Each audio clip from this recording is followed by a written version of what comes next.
हमें ना पूछो के वो गुड़िया कैसी है, जिसे हम छोड़ाए वो दुनिया कैसी है।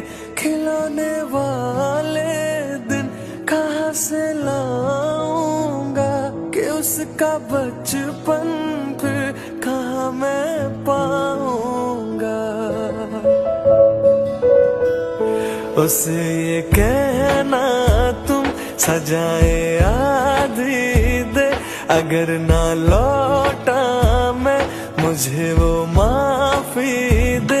सिसकती सांसों ने तड़पती रातों ने, हाँ उसकी बातों ने, और पूछा है सहमी सी आँखों ने कि घर कब आओगे, कि घर कब आओ।